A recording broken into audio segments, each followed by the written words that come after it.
പത്രകുസുമഫലസംയുക്തം പത്രകുസുമഫലസംയുക്തം ഛായാദത്തം സുഗന്ധിതം പത്രകുസുമഫലസംയുക്തം ഛായാദത്തം സുഗന്ധിതം നാഗവിഹംഗമർക്കടഗേഹം വൃക്ഷരാജം നമോസ്തുതേ. നാഗവിഹംഗമർക്കടഗേഹം വൃക്ഷരാജം നമോസ്തുതേ. വൃക്ഷരാജം നമോസ്തുതേ.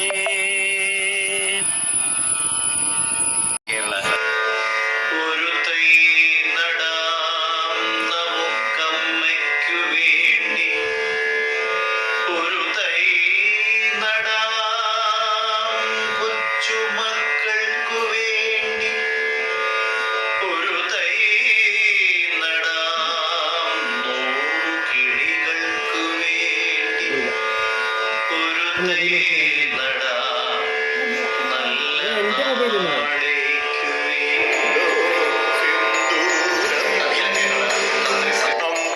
അമ്പലപ്പറമ്പിലെ ആരാമത്തിലെ ചെമ്പരത്തി പൂവേ,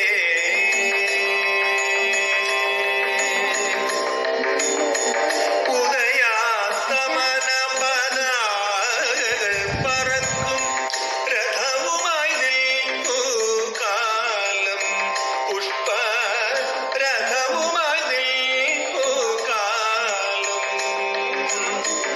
എതിരേൽക്കൂ നമ്മെ എതിരേൽക്കൂ പുതിയ ഹംസഗാനം.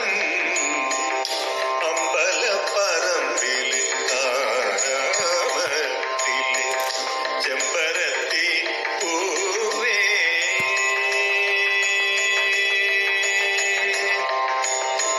വിഷു സംക്രാന്തി വിളക്കുകൾ കൊളുത്തും ഉഷസെഴുന്നേൽക്കും നേരം,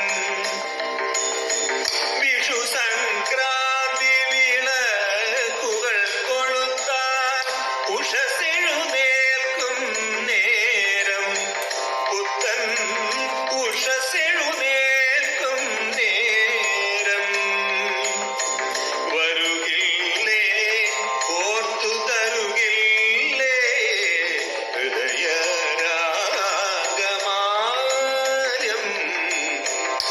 അമ്പലപ്പറമ്പിലെ ആരാമത്തിലെ ചെമ്പരത്തി പൂവേ,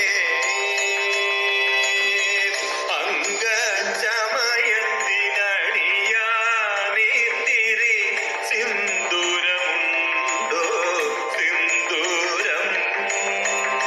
അമ്പലപ്പറമ്പിലെ ആരാമത്തിലെ ചെമ്പരത്തി പൂവേ.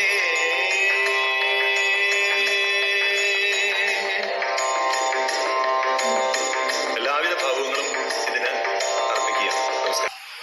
കാരണം അവർ മനസ്സിലാക്കിയിരുന്നു നമ്മെ നിലനിർത്തുന്നത് എന്നും പ്രകൃതി തന്നെയാണ്.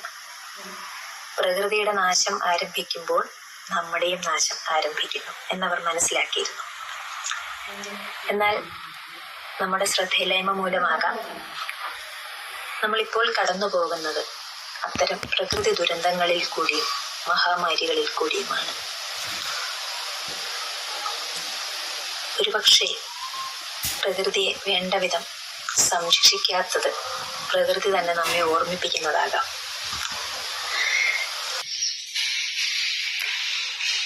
ഭൂമിയിൽ ജീവൻ എങ്ങനെയാണ് നിലനിൽക്കുന്നത്? ഭൂമിയിൽ ജീവൻ ജീവവായുവായി, ജീവജലമായി, ജീവനാകുന്ന മണ്ണായി നിലകൊള്ളുന്നു. ഈ രൂപഭാവങ്ങളിലുള്ള ഭൂമിയുടെ ജീവാവസ്ഥ നാം മനുഷ്യരുടെ ജീവിത പരിസരമാണ്. ഭൂമിയുടെ ജീവാവസ്ഥ നാം മനുഷ്യരുടെ